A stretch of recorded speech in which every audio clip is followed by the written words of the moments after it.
All right, welcome back. Name tags, everyone, please take them out if you don't have them already. And if you lost them, I can give you one free one, and then after this, you're on your own. Please sign in to the attendance, which should be running now. I won't remind you of your class. I won't remember. I remember today. A couple things. So first, I showed you last class how to access the notes.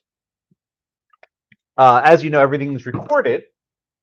And at the end of class, I post a link to Otter. You know what Otter is? It's a transcription service. Oh. So let me show you what this looks like. If you go to class number 1, the very first link is Otter. See this one? Click that.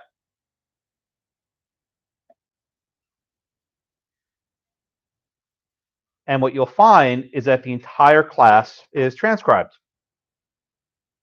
and divided up by section. This is completely automated. So if you jump to any point, let's say color of title, right? And you can find the entire class transcribed. And if I do the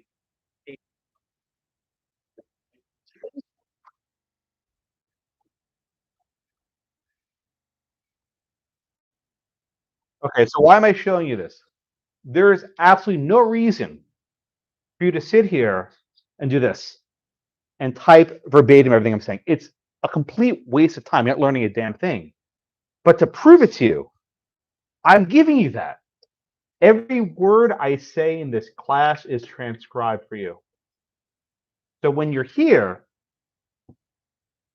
take a deep breath and be here, right? Just experience the class and try to figure stuff out. I don't need to ban laptops. Thing that's overkill. Some people do that.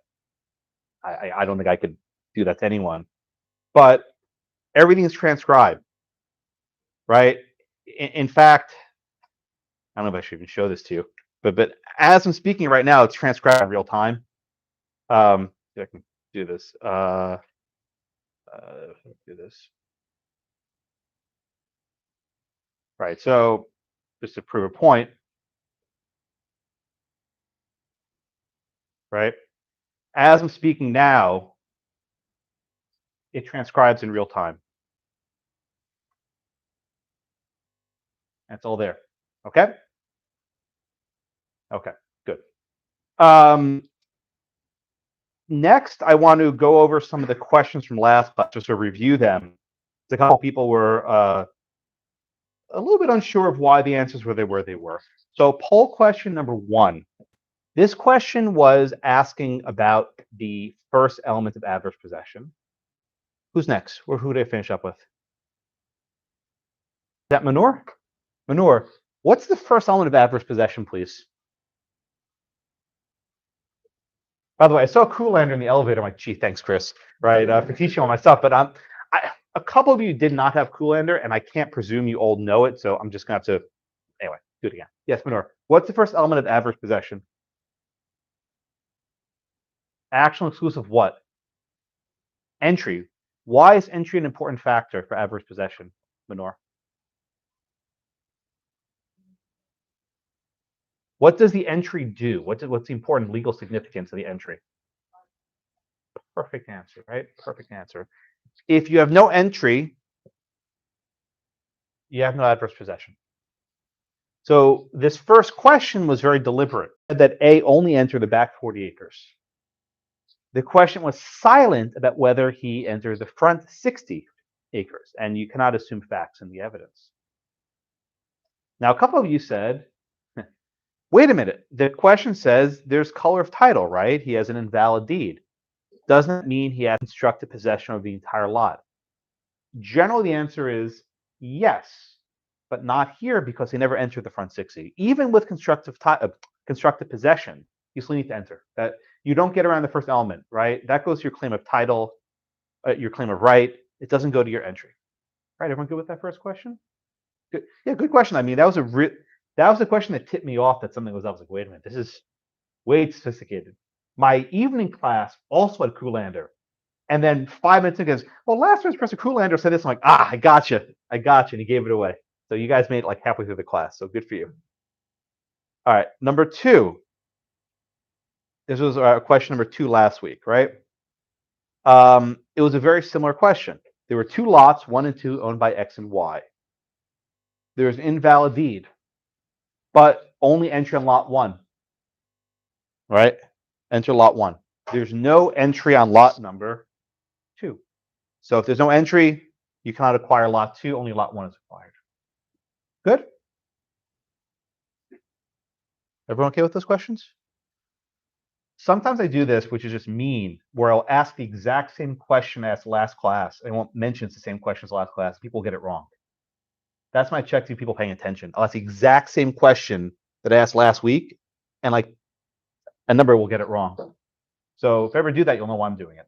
Like, wait, did he ask this question? Yeah, no, that's my like reality check. Say, okay, something didn't carry over the long weekend. All right, so let's talk about today's topic, right? We have our 4 elements of adverse possession. Last class, we primarily focused on the 4th element, right? What does it mean to have a claim of right? Today, we're going to be talking more about the 3rd element, continuous, right? All of us can count to 10 or count to 20, whatever the relevant limitation period is. But it gets a little tricky when you have a limitation period that is satisfied by more than one person, right? When you have 2 people who reach an agreement where they will adversely possess property together, right? So is this Alexa or Anna? Who's next? Anna. Oh, is there an empty chair there? Oh, who's out? Oh, no one's in the bathroom. Okay, good. Just I always ask. All right, Anna. What is tacking? Tacking. What is tacking?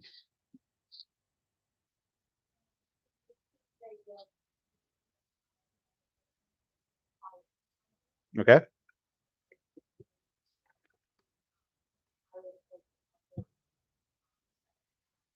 Good. Very good. Right. In theory, at least, tacking makes a lot of sense, right? Let's say there's a 10-year limitation period. Person A is there for 5 years. He says, you know what? I got to move. I got to go somewhere else. My job changed, whatever else, right? He goes to person B, hey, you know what? Let's reach an agreement. I got 5 years in. You stay for 5 years. And then after 10 years, we can share it, right? We'll be joint tenants. Dare I even say that word, right? But we can be joint tenants. Nothing wrong with that, right? There's still been entry. The usage was open and notorious for a decade. Presumably both A and B had the same state of mind, the same claim of right. And if they're continuous, they simply have to add their time together, right? So for example, in Texas, we have, where is it? Here it is. It's section, not, you don't need to know these numbers, but section 1623 of the property code says to satisfy a limitation period, peaceable and adverse possession does not need to continue in the same person, but, here comes the important but, there must be privity of estate between each holder and his successor. Is that Joe next? Joe, what does that mean, privity? Privity. It must be like some sort of relationship. Okay, good.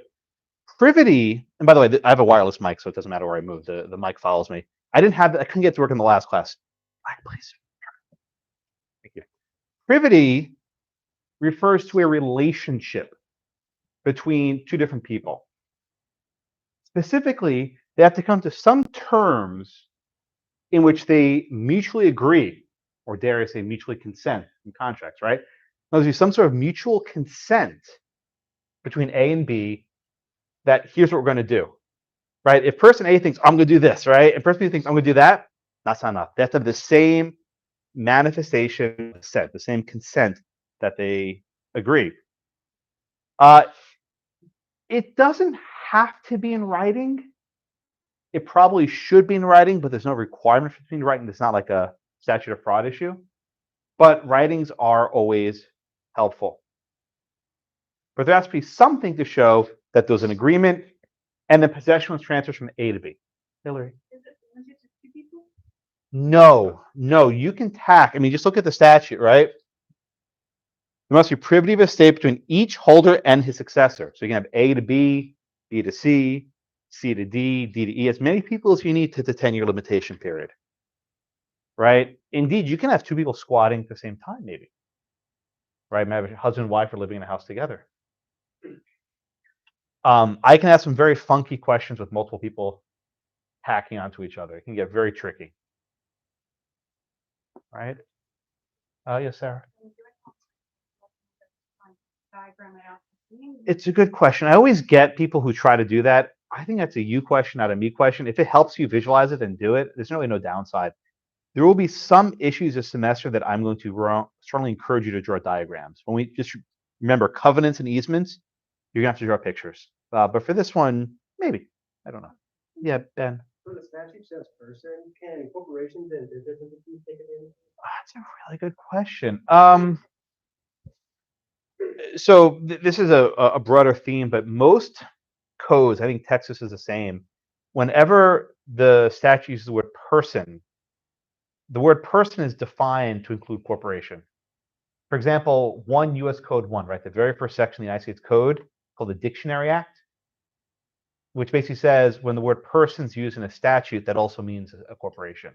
This came up a lot in litigation of the contraception mandate, of whether corporations have religious freedom or free speech. As a statutory matter, the answer is absolutely, right? Corporations are just fictions of the state. So I think you could.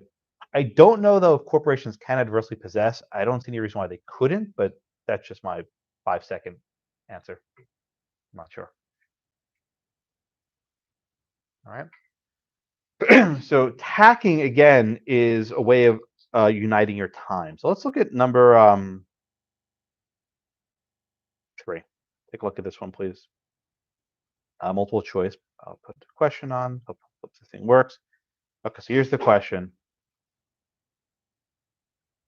In 2000, where is it? There it is. In 2000, A enters adversely upon Blackacre, owned by O. In 2007, B tells A, get out of here. I am taking over. And he pounds his fist on the table. A, feeling threatened, leaves, and B enters into his possession. B remains in Blackacre through 2010. This jurisdiction is a 10-year limitation period for adverse possession. Who owns Blackacre?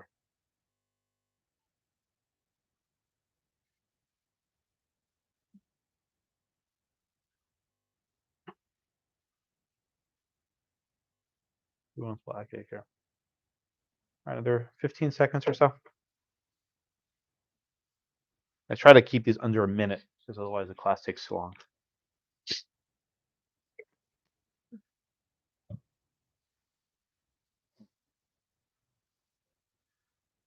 Now there are about 60 of you. I'm seeing 50 answers. Stop it here. 1 minute. All right. Clayton, what's your answer here, sir? Why is it O?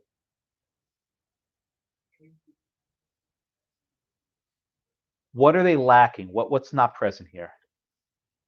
Well, sure, but what do you call it when you add together two limitation periods? What do you call that? Is there tacking here? Why not? Because there was no privity. That's what I'm looking for. There's no privity. Why is there no privity? Because he ran A off. Yeah, he scared him. It's threat, it's pressure, it's fraud, duress, whatever you want to call it. No privity. The answer here is O. Oh, good job. Okay, basically everyone got this one right. Only a couple people put A and B. Good. All right. 90% I'm okay with. All right. So the answer here is O. Now this is a very blatant question. I can promise you the exam will be much harder. Right? It'll be much more subtle line drawing questions. And I'll tell you this at the outset. On my exams, I write the question, they can go either way. Right? It's not going to be yes, there's proven, no, there's not. It's going to be a set of facts where a reasonably prudent person can read them either way. And that way I don't have to say, oh, you were right or wrong. It's, can you justify your answer? So this is just a really blatant, blatant answer that's good just to do a introduction. Okay. All right. Good. Anything else on? Yes, Maxim. Is privity between adverse possessors like required through like the majority, or is that the majority or like the minority? Or is that just like all across the board? I think every jurisdiction has privity statutes that are very similar. Okay. I mean, I don't know any significant differences. All right, let's try this one. Question number 4. See, this one's a little bit trickier. Okay, so it says in 1994, A enters adversely upon Blackacre, owned by O. Next year, 1995, O dies, leaving a will that divides Blackacre to B for life. Remainder to C. Then in 2010, B dies with everything entered upon Blackacre. Who owns Blackacre? A, B, C, or O? A little bit trickier. Erase this thing's kind of creepy. I don't like it. I get to do that, Professor. Apologies, whoever took the time to draw up. It's weird. Water, I like.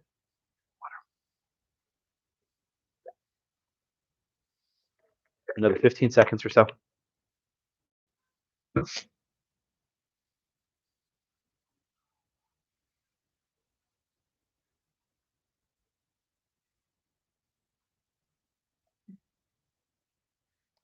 going to stop it there. All right, Julianne, what is your answer here?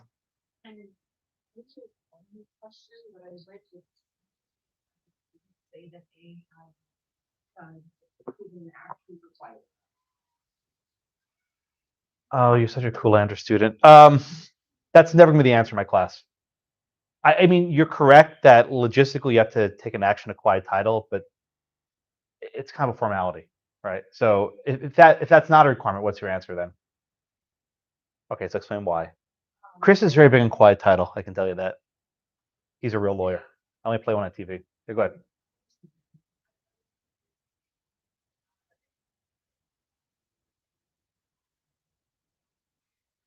What about the fact that O died and left it to B, then it went to C? Does that make any difference? Does it matter for purposes of open and notorious if a new person comes in? Okay, so what's your answer then? What do you think? In that sense, if A is still open and notorious, but you can only choose not to go see it, would it not still be A? Okay. Kendall, what do you think?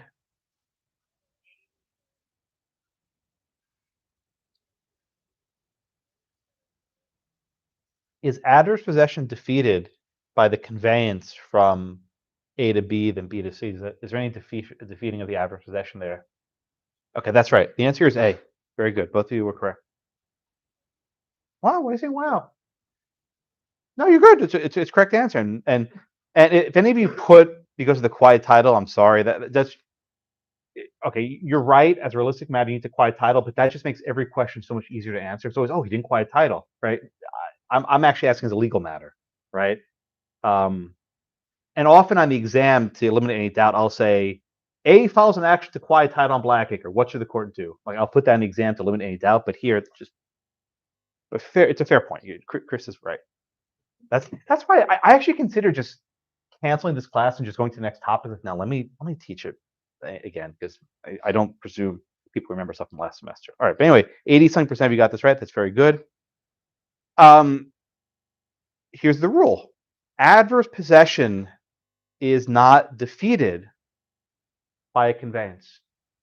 Again, adverse possession is not defeated by a conveyance or a will, right? If you inherit property through a will, That doesn't defeat adverse possession. The subsequent owner is under the same duty to evict, right? If B actually had a life estate on Blackacre, right? B had a life estate on Blackacre, B had a duty to observe it and notice that A is there. And B had almost, 9 years to eject if he didn't do it. Now, the trickier one is C. C got screwed, right? B had just a life estate. What does he care, right? But C had the fee simple remainder. So there's actually a way that C could have sued B to eject A, right? When you hold a remainder in fee simple, you can actually take action to protect your future interest. You can do that. So in theory, if C is like, hey, B, you idiot, there's this guy squatting, you gotta go eject him. And B's like, yeah, I don't care, I'm just a life estate, I'm gonna die anyway, right? C can go to court and seek an injunction against B, protect it. Did you do the waste doctrine? Is other doctrines that just come up? So if you have a future interest in property and there's waste going on, you can actually seek an injunction against a life estate holder to eliminate the waste on the doctrine.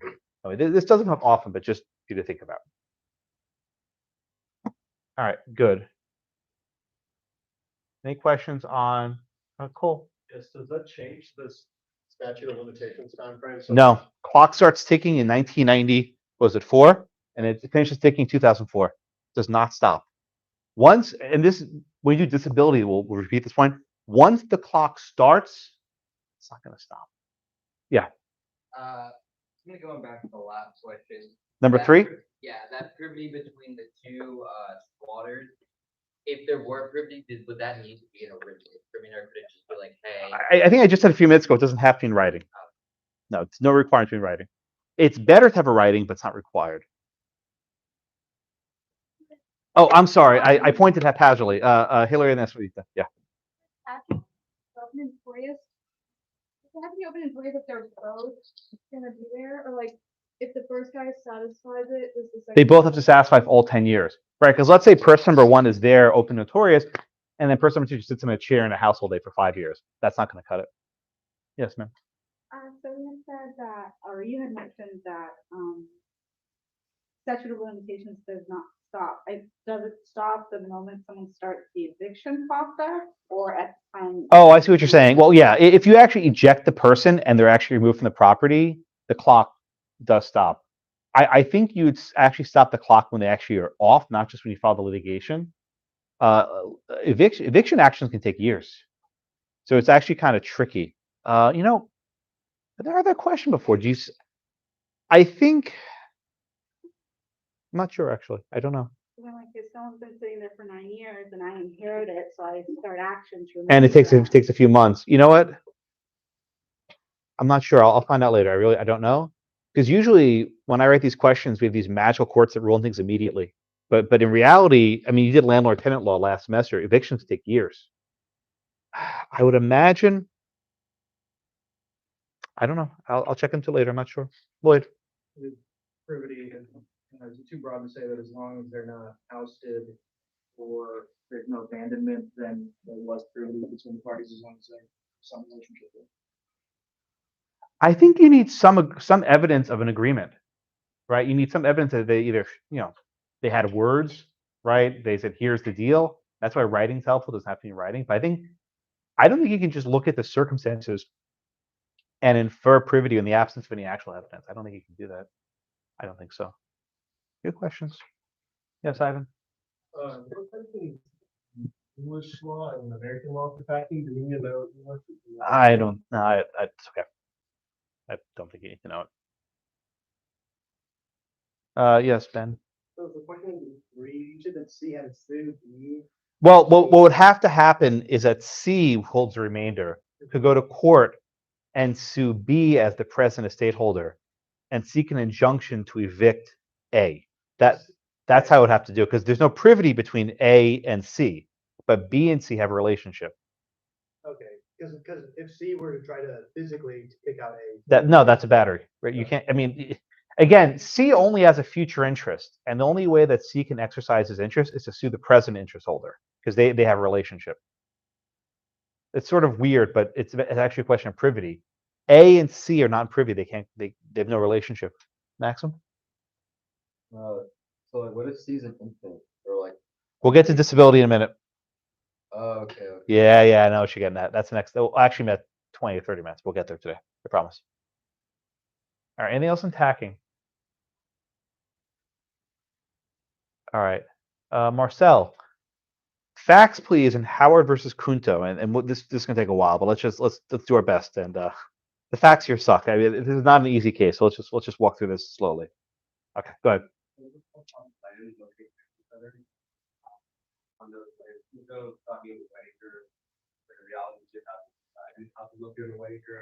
By the way, if someone did the homework that I recommended, the phrase Whiteacre appears nowhere in the case. Just be clear. So it's fine. You just so you know, I arbitrarily label these pieces of property with names. I think it makes it easier. This is the diagram that's in the book, and I swear it's awful.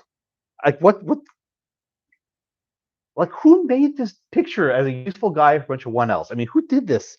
I don't know. And this one's not much better. Anyway, so I have these 3 slides which I think are better, but I did this after teaching case for like 9 years. So, all right, Marcel, go ahead and we'll just sort of walk through it.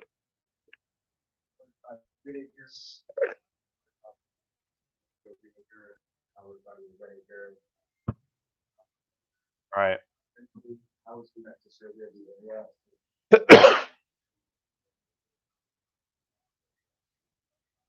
Right.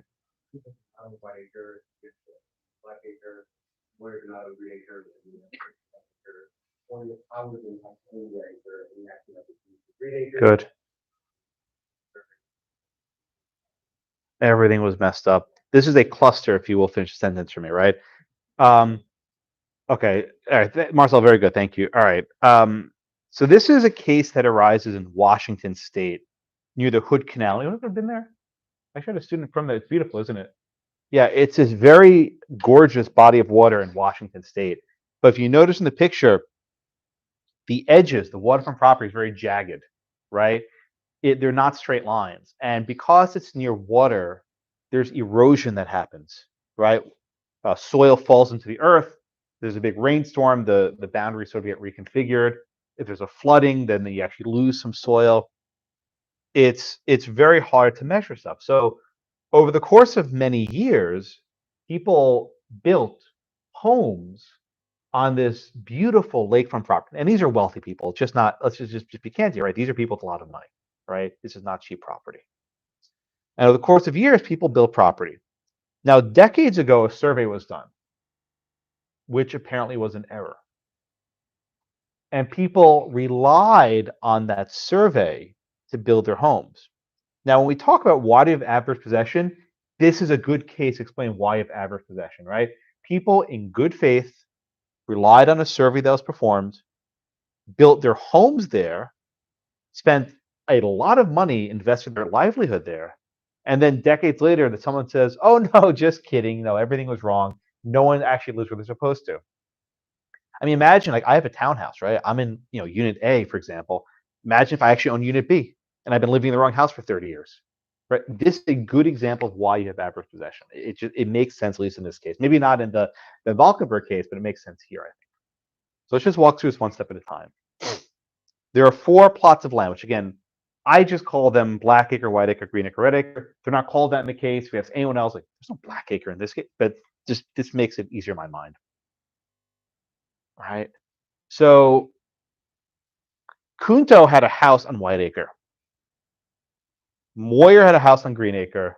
And as best as we can tell, not sure, Redacre was empty and Blackacre was empty. And Kunto thought he owned Whiteacre where his house was. Makes sense. Moyer thought he owned Greenacre where his house was. Okay, that makes sense. And then Howard owned Redacre, which there was nothing developed there. All right, what happens next? A survey was done. And it turns out everyone was 1 lot off from where they lived. So Kunto, again, whose house was on Whiteacre, actually owns Blackacre. And Moyer, whose house on Greenacre, actually owns Whiteacre. And Howard owns Greenacre, where Moyer's house is.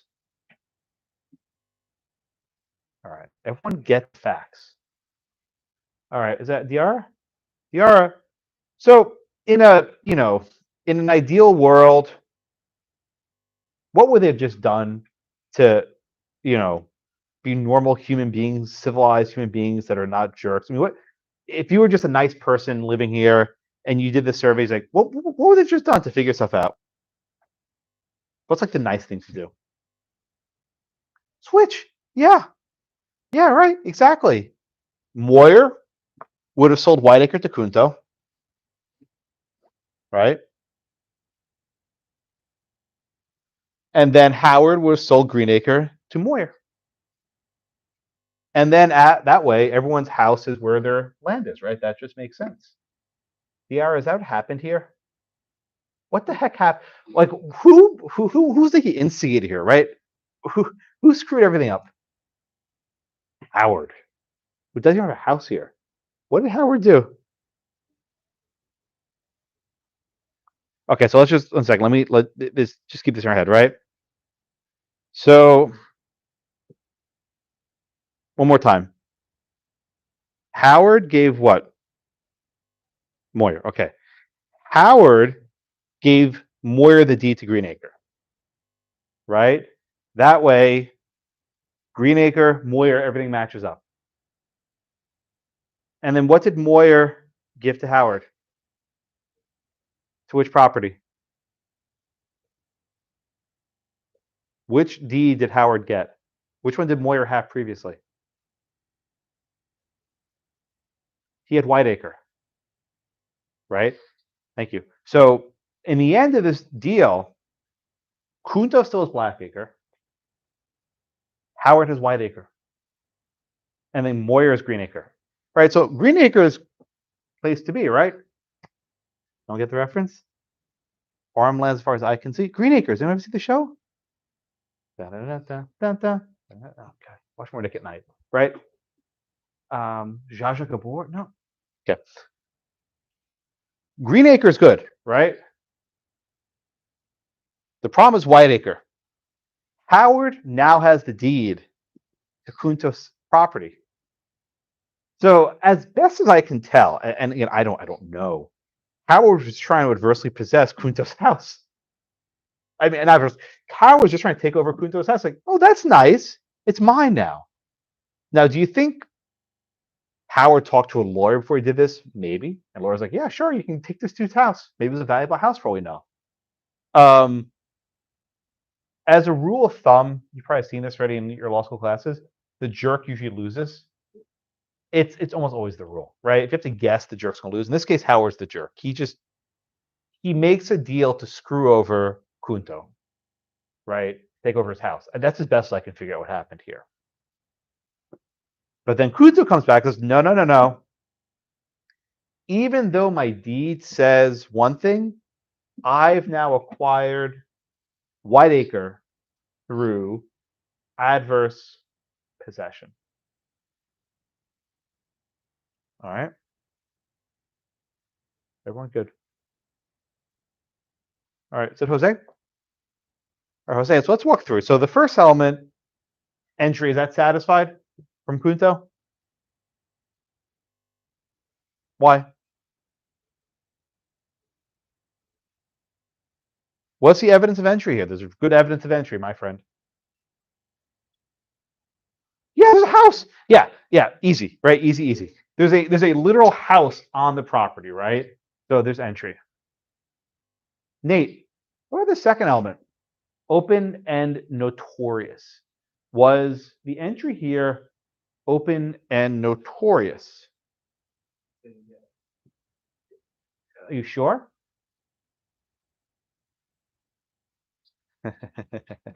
Don't you hate when professors say that? It creates so much doubt in all of your minds. I mean, what does it mean to be open and notorious? What's the purpose of open and notorious squatting? Why is that an important element of adverse possession? Just to state your claim that you're the owner of the house, that you're. Well, not just the house, the owner of the what? The land. Did anyone think that Kunto was squatting on Whiteacre? Why not? Because he was using it the same manner that everyone else was. Not just the same manner, but did anyone think he was, did Kunto think he was adversely possessing any land? No. Did any of his neighbors think he was adversely possessing the land? So is the open notorious element satisfied here? I think that ultimately, yes. Yeah, but this, that's what they had to decide. yeah. So yeah, you're right. I'll come back to this later because I think it's important. I think it's actually a hard question, right? I'm not sure if the court got this one right. Maybe they did, maybe they didn't. I'll just say yes for make it easier for students. But I think it's actually a very hard question about whether this was open notorious. But let's go to factors 3 and 4. This is where I think the bulk of litigation concerns, right? They do everyone in this area? Jordan next. Okay, Jordan next. Like that. Jordan. So third element, continuous. What's the legal issue with the continuous requirement here? That it was a summer house, but he wouldn't be there. Whoa. How long had Kunto himself been in the home? Oh, I think it's a couple of years. Was that enough to have limitation period? So what do you have to do? Hack, right? Was he able to tack his time together? Yeah. Why? Because Well, it's not even the case, but what was needed for Kunto to tack his time with his predecessor? Privity. Was there privity here? yes, Yeah. Well, there was, but just to be clear, Kunto bought it from someone else, right? But was there any agreement that we're going to tack together time of squatting on this property? No. So again, it's kind of a weird fit, right? There was definitely a privity of contract between A and B. Kunto and his predecessor, he bought the land. But was there any agreement that says, okay, I've been here and you can continue the statute of limitation to squat? Was that agreement anywhere? No. But the court sort of just tiptoes over that. Alexa, let me ask you a question. What about the fact that there's a summer home and that Kunto's only there for part of the year? Does that defeat the continuous prong? Why not? Because it was used on a regular basis, summer occupancy. How are properties in this area usually used? And what do you expect to do to satisfy the continuous element? Not just in summer, you're supposed to use it as in general. You're supposed to use it like what's the usual rule when you have a property that's being only used part of the year? How do you know if that's continuous usage? Well, not just same time, it's the same. No, Caitlin? I'm drawing a blank. Alexis? In the same manner. Yes. You have to use it in the same manner as other people in that community. Exactly. I'll come back to you too, right? In the same manner as people in that community. So if all the people in this community use it as a summer home, that is what you have to do. You looked how the community uses it. Understood? All right. All right. So Caitlin, let me ask the fourth question now. Next fourth element. The fourth element here, I think, is very tricky, right? Why is the fourth element, the claim of right, so tricky?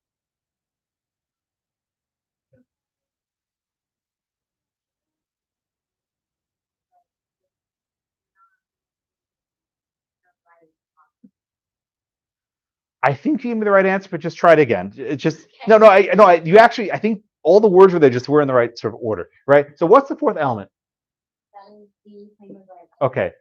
And what is the state of mind that's required to have adverse possession here? Usually it's the aggressive.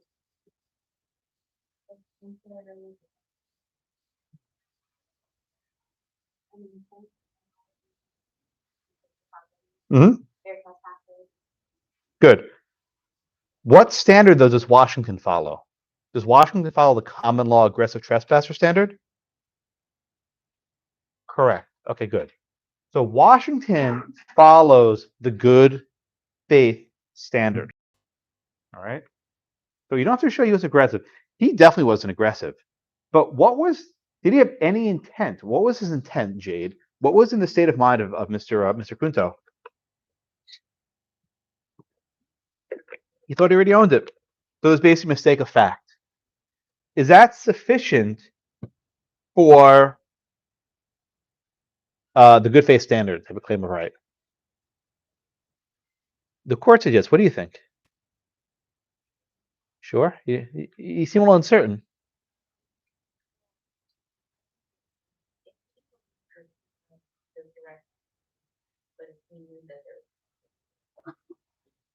Yeah, I think that's good. Yeah. Look, so I think the fourth element is probably maybe right, maybe wrong. I'm not sure, but it's acceptable. I think it's a good rule. Usually with adverse possession, what happens is someone owns this much, and they actually think they own this much, right? They think they own more. Think of the staircase, right, that creeped over 15 inches. It's usually the case that you own something, some part of a plot of land, but you actually think you own more of it. This is the opposite. He owned 0% of the land he thought he owned, right? This wasn't like he was encroaching by a few inches. He owned 0%. But the court says is that doesn't matter, right? Kunto should be treated the same way as a usual squatter who thinks he's encroaching by a few inches. It doesn't matter that Kunto was unaware he didn't own his land. I said it again. It doesn't matter that Kunto was unaware he didn't own his land. It made no difference to the court. I don't know if that's right, but under the modern rule, lots of things sort of just fly. If this was under, they called everyone already? Patty. Oh, no, I'm sorry, Maxim. My words jumped out to Maxim. If this was in Texas under the aggressive trespasser standard, would Mr. Kunto have won? No, No way. Why not? you didn't even know. Didn't even know. Did not even know he was squatting. So under Texas, you have lost. Imagine just land in Galveston or somewhere else, San Padre, right? You have lost. Easy. So you can see the difference between the modern rule and the common law really makes a difference in these cases. Right? So the court in the end rules in favor of Kunto. And this is I think just sort of the piece de resistance, the justice at the end. Kunto was given title to Whiteacre. Moyer had Greenacre. Kunto also had Blackacre. What did Howard have? Zippo. Bupkis, thank you. Howard had nothing. 0. Again, the jerk usually loses, right? So he tried to do this fancy deal. He had Greenacre, but he sold it off to get Whiteacre. And in the end, the court said, sorry, you got nothing. So Moyer's like, ha, ha, ha. And then Kunto's like, ha, ha, ha. And then Howard has to leave. Or something like that.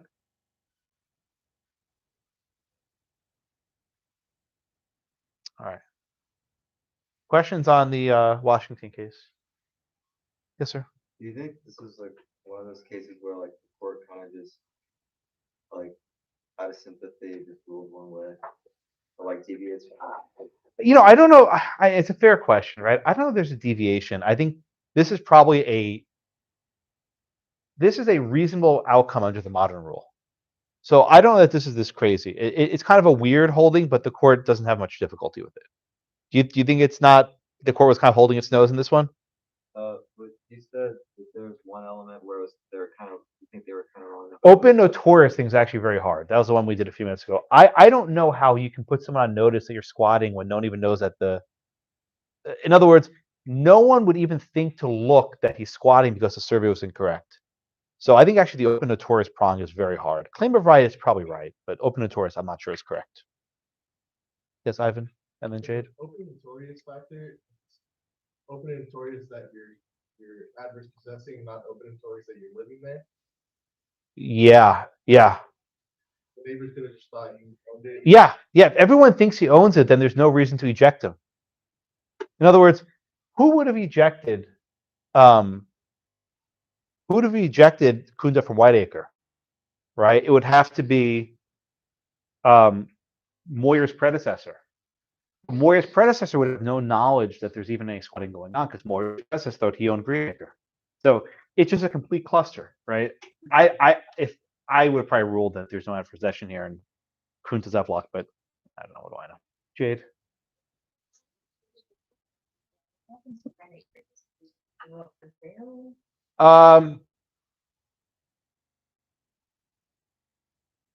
The facts, again, I made up Red Acre. It's not called that, but the facts of the case don't give an answer what happens to Red Acre. I am not sure. It's possible that there's someone who lived over here. I see where I'm pointing, right? Who actually owns Red Acre? I don't know. They weren't in the litigation, so I'm not sure. It also could be undeveloped. No one cares. Who else? Alex? Yeah, I think something on privity, so, I guess like, example would be when I write the case. You kind of mentioned that you weren't sure that there was privity because they didn't necessarily have a, nothing saying they were bringing It's probably okay, but just it's sort of a weird thing where no one even thinks they're squatting, but the courts say this is fine. I'm saying it's kind of a weird arrangement, yeah, but the courts say it's okay. I mean, imagine again that you were living in a house with your parents for 30 years, and you sell it 1 year later. Even though the agreement was to actually just sell the house and the property, the adverse possession element sort of transfers over.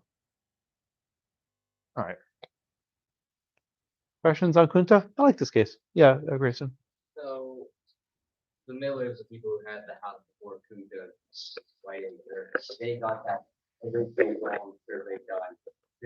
Later, after this came, survey was wrong, could that survey completely held liable? For malpractice? Yeah, for malpractice. That's a good question. I don't know what the statute of limitation would be for a bad survey. And it's kind of one of those things where it's hard to discover the error within 2 or 3 years. You'll discover the error 30 years later. I don't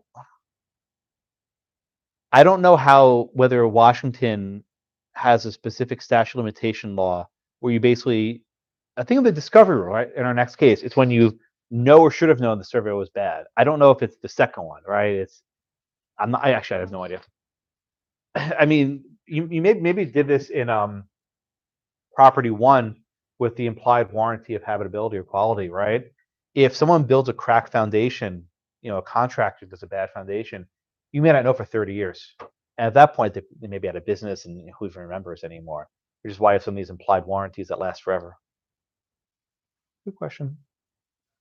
Anything else on Kunto? All right, let's go back to our topic then and discuss the issue of disabilities. Disabilities. Disabilities doesn't mean, like the American Disabilities Act, you have some condition that affects a substantial bodily function. It has a different meaning in the law, right? Disability is a legal concept that prevents the statute of limitation from starting, right? Disability is sort of a condition that prevents the statute of limitation from starting. Let me make this point very clear for you. The disability must exist when there's entry, right? Disability must exist when there's entry. If the disability starts later, the clock keeps tick, tick, tick, tick, tick. Right? I will trick you on this in the exam and you will fall for it, I promise. I'm just giving you fair notice.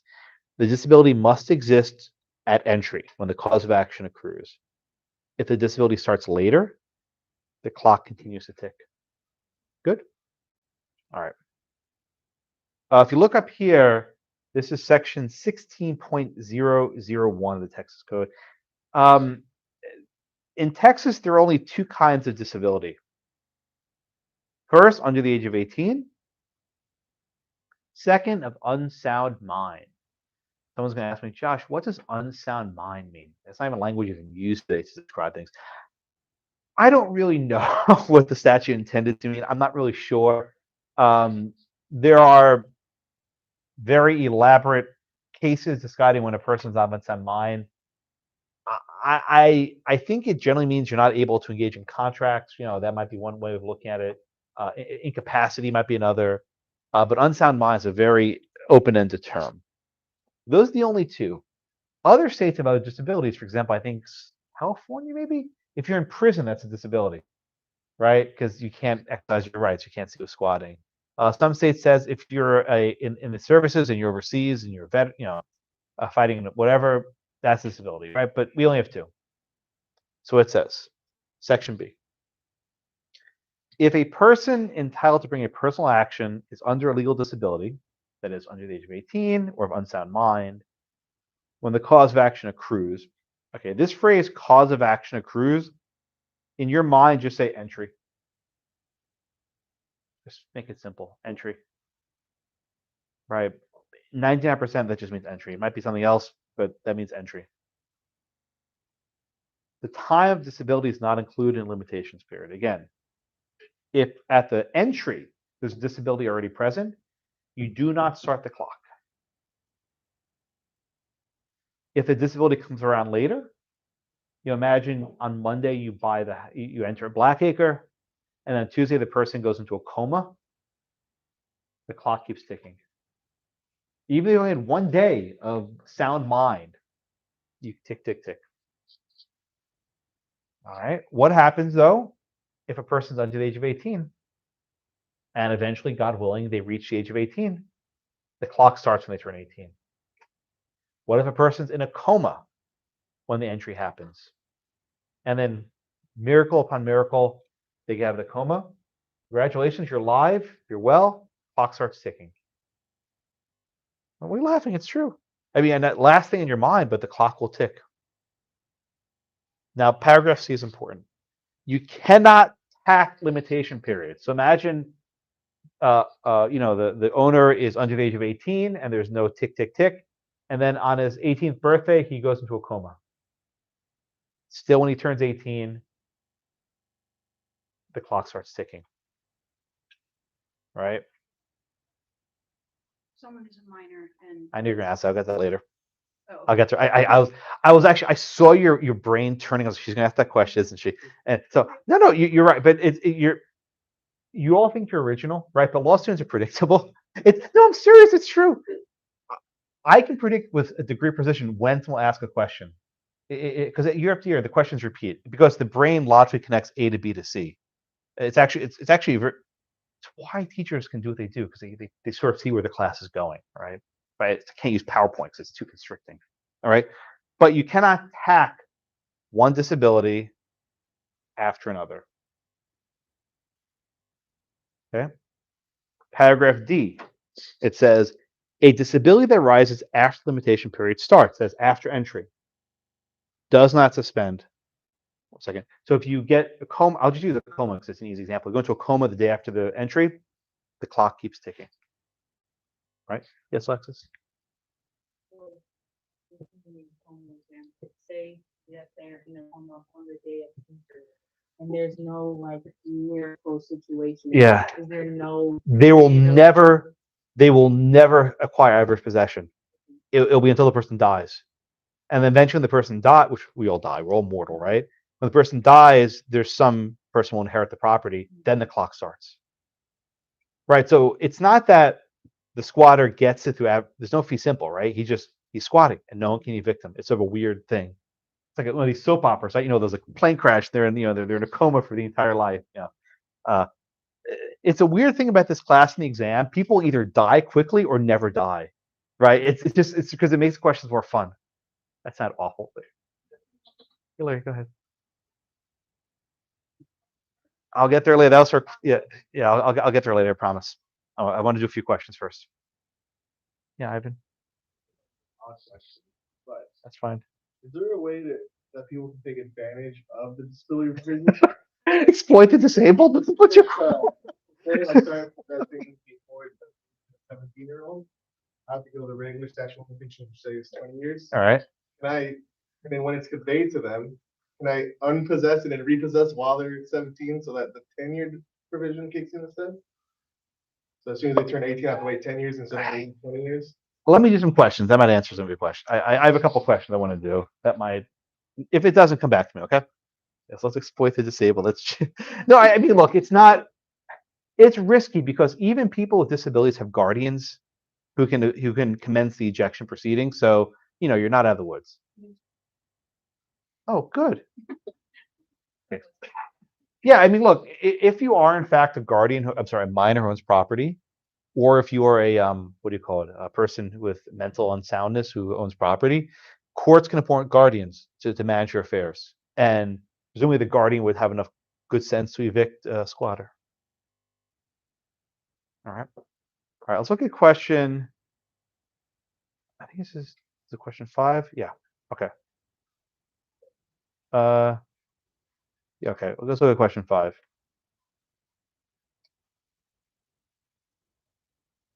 Oh, 5A. There are 2 parts. Let's do question 5A first. Okay, the question begins. O is the owner in 1995, and A enters adversely on May 1st, 1985. Huh? Oh, I'm sorry. I'm actually looking for a short answer, a year. Thank you for that. I'm asking you to enter a year. I'm sorry about that. Thank you, Ivan, for telling me that. That's usually are. Just ignore that the other question. It won't matter. Okay. O is here in 1985, and A enters adversely in May 1985. O is insane. Insane. I should probably use a different word. Mentally unsound in 1985. O dies insane and intestate in 2008. Because the question 5A. O's heir H is under no disability in 2008. What year will the 10-year statute conclude?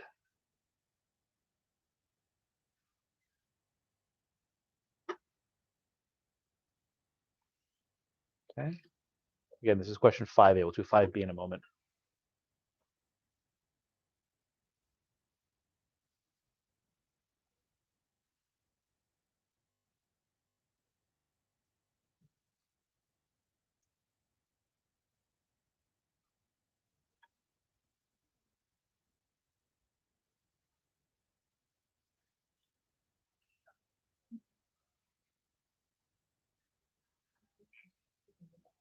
Yeah, just the numbering's off. I'm sorry. Just it's not gonna line up. All right, I think I got just about everyone. Kelsey, are you next? Yeah, what'd you put here, Kelsey? I said, 2013. 2013. Okay, how'd you come up with 2013? Because the O's disability, existed upon entry. Okay, so when does the clock start ticking? So the clock would start ticking in. Sorry, it's the problems in our book have different. I know they do. So that's Okay. So O dies in 2008, and I would say H has 5 years to take. Why 5 years? Well, what's the limitation period in the question I put? I don't know what's in the book. So why 5 years? Okay, so it would be 15 years. Why 15 years? So 5-year disability. What's 5 years? I don't know. Where's 5 years coming from? Oh, when does the clock start ticking? It would start in 2008. And how long's the limitation period? That's the answer. 2018. The answer is 2018. Any disability provision doesn't matter. Correct. The answer is 2018, which I think about 80% of you got right. Let's walk through this. Okay. The entire period from 1995 to 2008, A is squatting. The clock has not yet started. The clock is not started because O is considered unsound mind. So you don't start the clock. The clock starts upon the death of O in 2008. So it goes 10 years, 2018. That's how long he needs to get it. You might say, well, isn't that great? A was there for almost 20 something years, right? That's how long it's going to take with disability. So rather than exploiting disabilities, disabilities often works against the squatter. All right, quite everyone okay with 5A? Yeah, sometimes I'll use slightly different numbers in the book. Not important, but just go through whatever I have up here. Alright. Yes, sir, Ivan. On the exam questions, will you tell us what the regular statute limitation and the disability limitation or the statutes? Well, all I need to say is what the regular limit is. There's disabilities. I mean, under 18 and unsound mind, those are pretty standard. I mean, I don't have to tell you anything about that. But don't each state, doesn't each state have their own, kind of time? If I tell you limitation period's 10 years, that applies across the board. All right, let's do 5B. Yeah, 5B. O's heir H is 6 years old in 2008. So this is a sort of a hybrid question.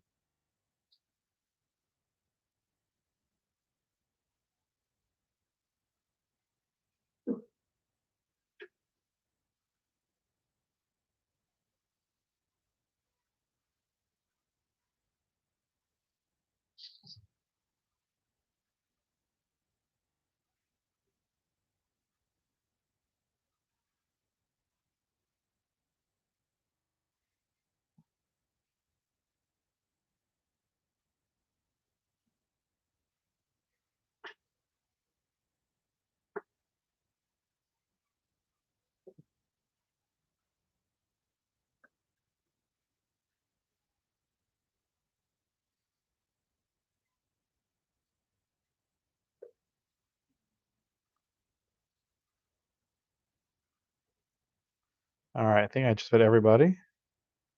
Sarah, what's your answer here? Math isn't my biggest strong point, but I'll do my best. So, it would be 18 in 2020. So then 10 after that would be 2030. I'm not sure. Are you tacking together disabilities? I wasn't sure because O isn't disabled. So when they take over, does the disability start when they take over? Let's look at the statute. All right.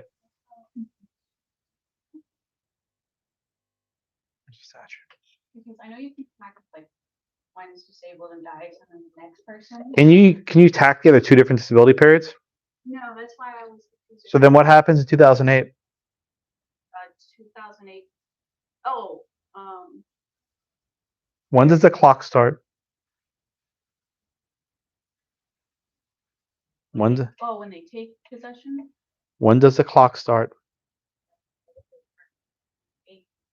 And then how long is the limitation period? Same answer as before? Same answer. I guess that's why I was confused. So one person could not be disabled. The second person. You only get one bite at the apple. One by the okay. You get one disability to hold the statute. The answer is 2018. Same answer as before. Okay. Now, what some of you were doing, I think that you said you weren't good at math. I knew exactly what you were getting at. It's like, well, if O is 6 years old in 2018, you have to add another 12 years, right? When he turns 18, that's 2020, and then 10 years from that's 2030. That's what you're thinking, 2030? Still the opposite is my. Okay, well, the answer is 2018. Liv, is that a hand?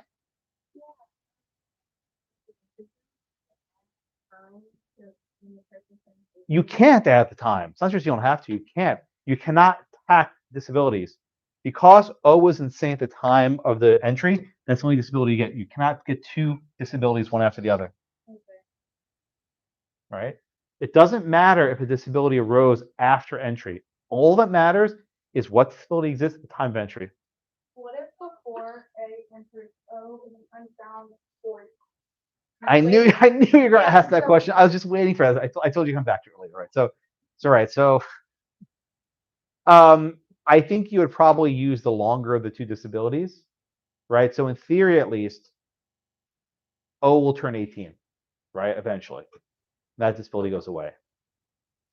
But if O is, let's say, comatose, and he's comatose his entire life, you probably would go with the longer of the two disabilities, right? You go with a disability that I mean, because it's hard to say. You don't know what will happen first. We come out of the coma, or we turn 18. Which happens first? You don't know until he turns 18. I think what you'd probably say is when he turns 18, if he's still in the coma, you go with the coma disability because you have to wait because it did exist at the time. But yeah, I knew she was going to ask that. It's a 4-year-old in a coma. You would probably wait till he turn 18, see which one still exists, and then you go with the long one. I think that's what you'd have to do. Estrelita and then Lloyd. We had spoken about people having concerns between being able to their future interests, so disability counts for that. So for example, a 6-year-old was potentially alive but 6 at the time that he had a future interest as a Well, presumably a 6-year-old is a guardian, right? Right. A 6-year-old would not even have the capacity to protect his interests. So I mean, a lot of this is kind of like presuming no guardian actually does his job. But if there's a competent guardian, they can go to court and evict the squatter.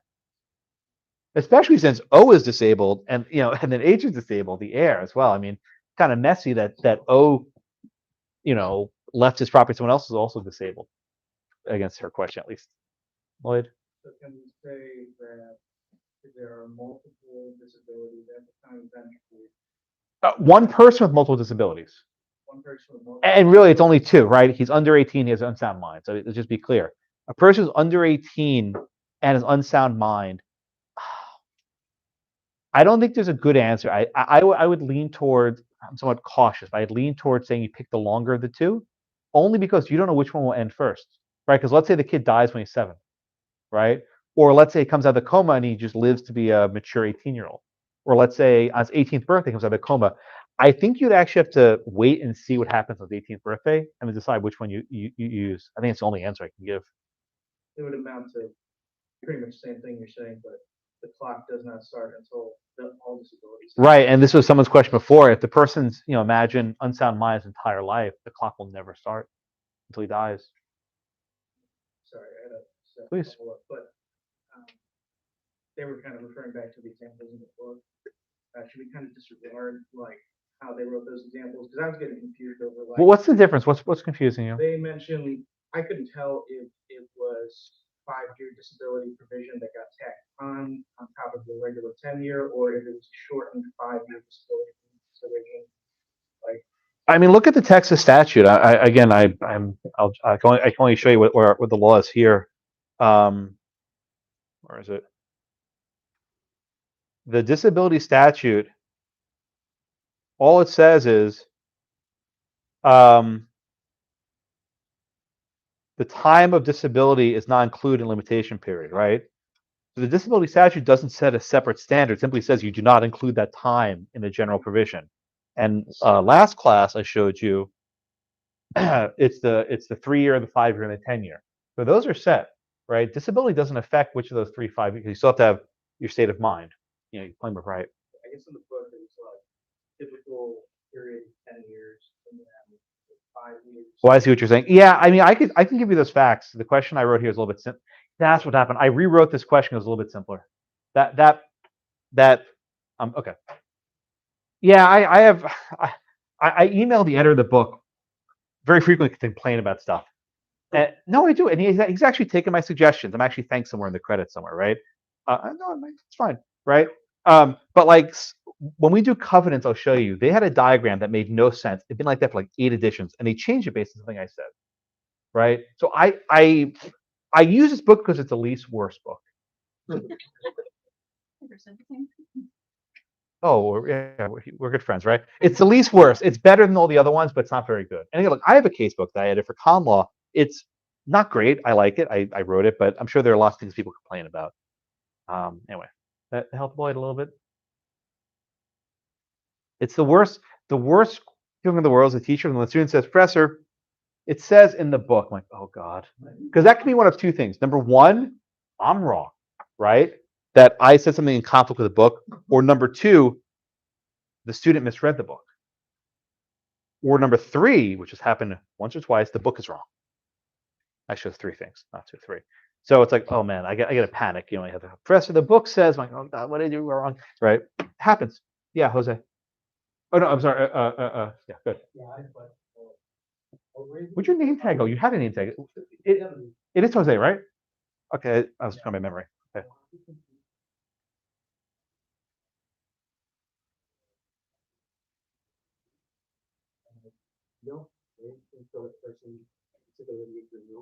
Well, he's dead in this case. He's dead in this case. That it's a second disability. We don't tack the second disability. It doesn't matter. But why? Tell me why it doesn't matter. There's the same question that Liv asked a couple minutes ago. So I want you to explain to me why it doesn't matter. This is why it's question 5B. It's continuation. Got it? Okay. Anything else on these two questions? All right. I have the questions. I want to do the George O'Keefe case. Which one do I want to do?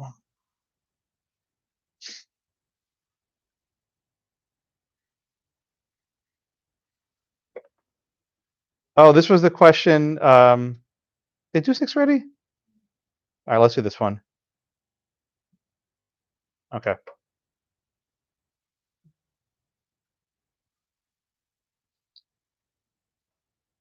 Okay, so it says O is the owner in 1995, and A enters adversely in 1995. O has no disability in 1995. O dies intestate in 2005. O's heir H is 2 years old in 2004. What year will the statute run? Yes, it's a 10-year statute. Thank you for correcting me. Yeah, I have to let me make a note for that for my other class. Conclude. I mean, okay. What? I'll make the same as before. What year will the 10-year statute conclude? Is that better? Good. Okay, let me make that change for my other class before I forget.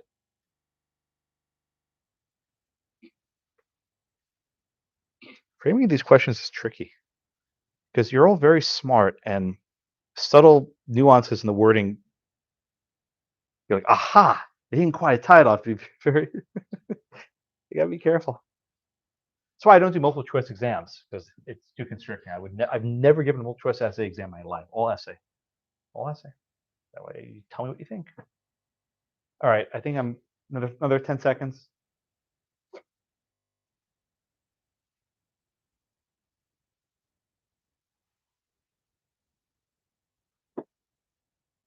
Okay. Patty, I think you're next. What's your answer?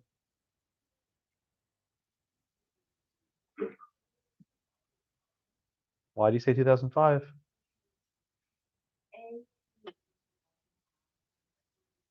Oh, A came in 1985. I'm sorry, A came in 1995, there was no disability. Correct. The child at the time was 2, so the disability existed, but it was already there. Correct. Correct. The answer is 2005. That's right. I'm sorry. Yeah, 2005. That's the answer. Yeah, you're 100% correct. There was no, you're 100% correct. You said it perfectly. There was no disability when the entry happened. The clock starts right away. The fact that a disability arose after the clock started ticking does not pause the clock. So even though the heir came in 2004 and was a minor, you don't resume the clock. I'm sorry, you don't pause the clock. The clock keeps tick, tick, tick, tick, tick. I was watching Peter Pan recently. Tick, tick, tick, tick, tick, tick. So there's not gonna be a situation where the clock ever stops. No, that first thing I said, beginning of class, the clock will not stop. It will pause at the outset and never start ticking, but it will not stop ticking. Are there any limits on the squatter? Or does the squatter have to be 18 or sound? Oh yeah, I always get this question. There's not rules about that, right? Because if you're an incompetent squatter, you can acquire just the same. There's nothing against it. And I get this question every now and then. I don't know. I mean, generally, a minor couldn't acquire property by buying it. I don't know if a minor can adversely possess property. They may not have the requisite state of mind. That might be the way it works. I'm not sure. But there's no disability against the squatter himself. Presumably, if someone's of unsound mind, they can't open notoriously used property. But yeah, I don't know. Yeah, Lloyd.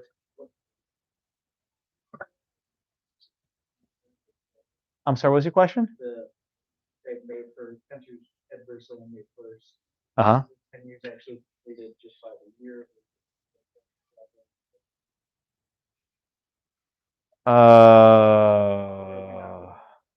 I wouldn't get into that. I'm not counting limitation periods is actually tricky, so I'm not sure. Just give the year. I'm happy with that. Yeah. If you say May 1st, I'll be happy with that also. I'm like 95% it's May 1st, but I'm not 100%. I try to say something if not 100% sure, because I know someone will Google me and call me out on it. So I'm like pretty sure, but I'm not positive. It was actually an error in the book I found last year about counting statute of limitations for evictions. And I had a smart student sitting right over there. And I said to him, like, no, that's not right. And I actually went back. I spent like hours researching it. He was actually right. You didn't count the first day. And that's why I emailed the case players. They had no idea. Right? Again, I always say I'm just a lawyer. I'm not a lawyer, play one on TV. They're not real lawyers either, the people who wrote this book. They're not. Look what they did. They're smart law professors. So, all right. Anything else in these questions? Let's do the Georgia O'Keeffe case. This is a fun case. I like this case. Next, Sharlita. Facts, please, and O'Keeffe. So this is all about painting. Paintings. Do you like art? Do you like O'Keeffe? No, I'm sorry, I misunderstood. I don't know.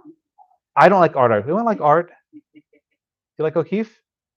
Yeah, you like O'Keeffe? Shrug. I don't care about art. Museums just don't do it for me. I just different. Okay, that's fine. That's good. Okay, fine. All right, so go ahead with the facts, please. So, he was stolen from her, and the bought them. Even if they were stolen from her, it doesn't really matter because she had 6 years. Transaction and problem. So Okay, very good. Thank you so much. All right, so the facts of this case are a mess, right? And to be honest, we don't even know what the facts are, right? She was this very famous artist. Bill, she was kind of, most artists are kind of eccentric. They live in their own worlds.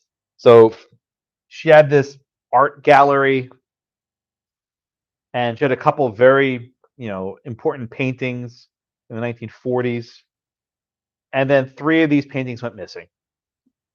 There's no evidence of a burglary. She didn't tell anyone. She didn't tell her husband. Why? We have no idea. Maybe she knew the people who took it. Maybe she just didn't care. I mean, we have no idea. But at the time, Jersey had a 6-year limitation period.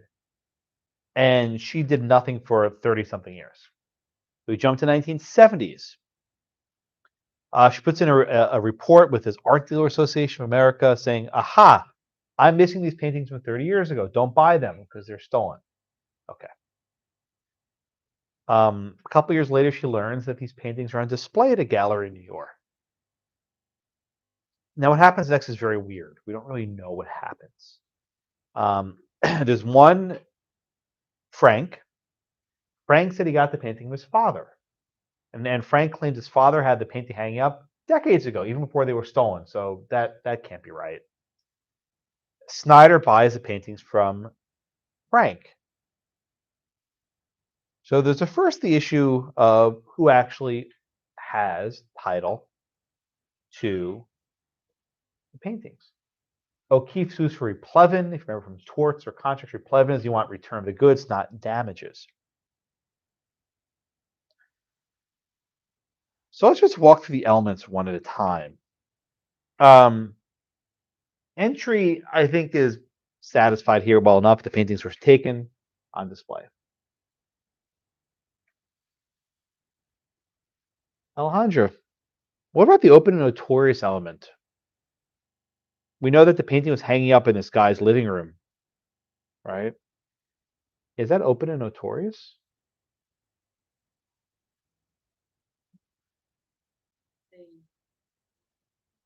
How would anyone know what's going on inside?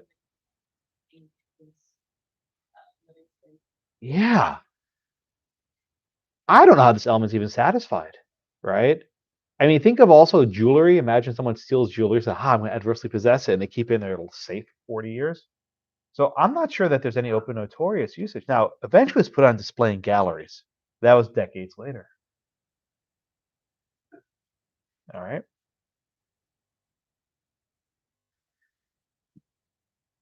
Taylor, what about the continuous prong? Was the usage continuous with tacking?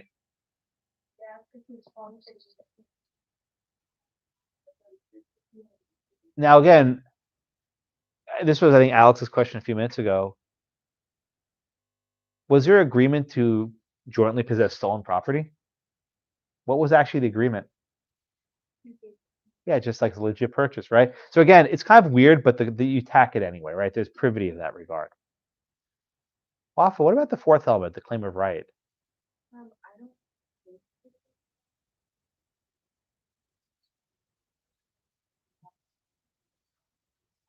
Isn't that like Howard v. Kunto? Like Kunto didn't even know he was on not his property.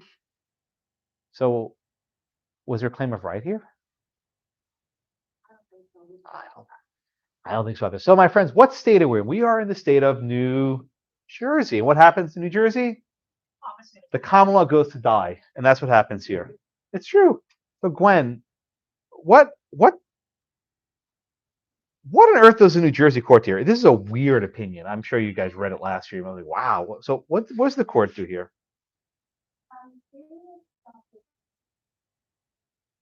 Wait, before we get there, this was on a motion for summary judgment, right? Were there disputes in fact? So then what can you grant summary judgment if there are disputes in material fact? Okay, so the Supreme Court said there are disputes of material fact, right? So summary judgment was not appropriate, right? Doesn't the case just end there and you go back for a trial? Why do you write this entire lengthy opinion of ruling the common law when there's no grounds to do so? That's New Jersey, right? They should just remand it saying, have a trial. You can't resolve this in the motion of summary judgment. But this is Jersey, so they set this new standard, right? Sydney, what's the new standard that they set? Thank you. What's the discovery rule?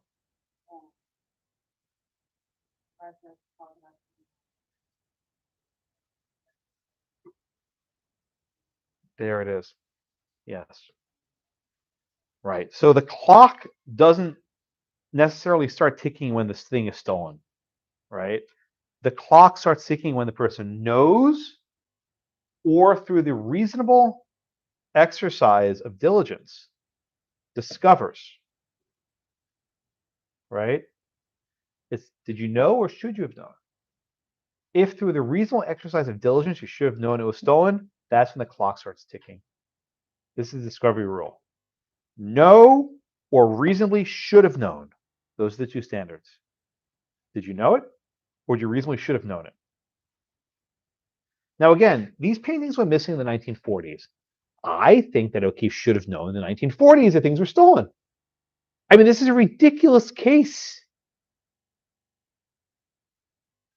But then the court did something else. The court shifted the burden of proof. Usually the squatter has to demonstrate that he had it for 6 years and they satisfied all the elements of adverse possession. Right? But now O'Keefe has the burden. O'Keefe has to show that the 6-year period has not run. Let me say it again. O'Keefe has to show that the 6-year period has not run. How should she do that? She has to show, I should not have reasonably discovered this, right? There's no way we could have known this was stolen. Give me a break, right? But that's the burden, right? So the Jersey court rewrites the continuous element. They use a discovery rule. Clock only starts ticking when you should have known that it was missing. And then the burden is on the original owner to show the clock did not start ticking. So it's a very weird opinion. So Daisy, who actually wins here? Who actually wins this case? Does the painter, Miss O'Keefe, win, or does Snyder win? Well, that's what happened. But what did the court rule? Did the court actually rule who wins here?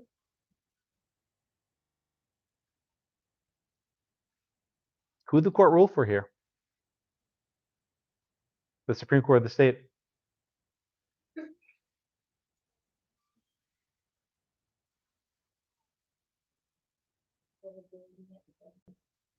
I can't hear you. In favor of Mrs. Did O'Keefe win?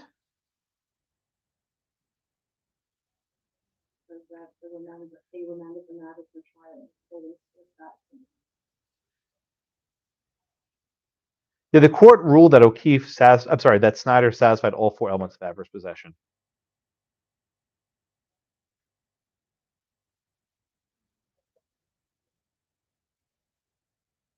The court here set a new standard, right? Who would then apply that new standard? What does the Supreme Court do when they set a new standard? Who has to then apply it later? What does it mean to remand? What's a remand? And what does send it back where? And what does the lower court do? They rule for No, the Supreme Court of the state just set a new standard, right? Discovery rule. What must the trial court do in remand?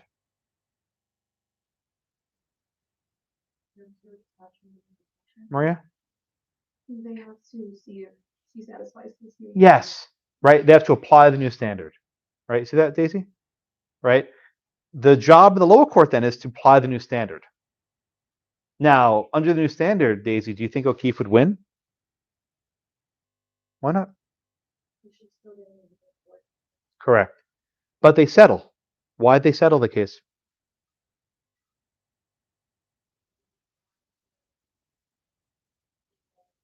Five out for It was a risk, right?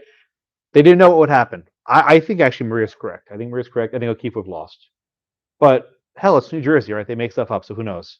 So, I mean, I make this point somewhat in jest, but if you're a lawyer in New Jersey or California, you can't depend the courts following their own precedents. I mean, think about it, right? If you were the lawyer for Snyder and you ask your lawyer, will I win under adverse possession? No, there's a 6-year rule. Of course you lose, right? You don't expect the state to make up a new rule of whole cloth, right? It's actually very hard to practice in a jurisdiction that changes the common law every 5 seconds. Julianne?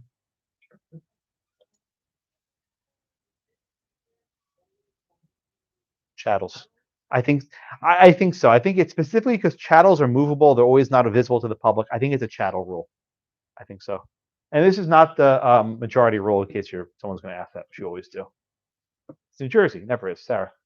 cases like with art and they entrust it to the museum, up to the museum and tell the artist who's supposed to. Well, that's why you have this registry. In theory, at least, museums are supposed to check these registries to see if they're holding stolen art. I mean, even just in Houston, there was a sarcophagus, a coffin of a mummy, which was apparently stolen, and the Houston Museum of Science just sent it back to Egypt recently, in the last couple of weeks. It's up to loan it out. And look, if it's on museum, people can find out. All right. So again, the New Jersey case is an outlier. This is the discovery rule. What the discovery rule says is, should O'Keefe have known or should have known that the paintings are stolen? But she was going to lose no matter what. In the end, they settle it. O'Keefe had 1 painting, Snyder took a third, the second one, and they sold the third at auction. All right. Any questions? Yes, Grayson. To satisfy the entry element of adverse possession for chattel, just Taking it, putting your hands on it, it's probably enough. All right. So let me briefly review. Oh, so Alexis, go ahead. It would be personal property too. Chattel. Yeah, that's her question. Yeah. Or they basically- I don't think there's much of a difference for our purposes. Yeah. All right. So we have 2 major new topics today. The first is hacking with statute of limitation. You can add together different periods, so long as there is privity. The second topic is disabilities. You only look for disabilities that exist upon entry. If a disability arises afterwards, it doesn't matter. You cannot tack together disabilities. Only get one bite at the apple. All right. In our next class, we will cover stuff that hopefully you haven't learned yet. I think, unless Chris just did the entire semester properly too, we'll do sales contract. Let me take just a minute of your time. Just please put your takeaway, what you took away from class, or any question. I read all these, but just take a minute and type whatever is on your mind. And 6:23, if you want to come talk, call me office right after this. Thank you all so much.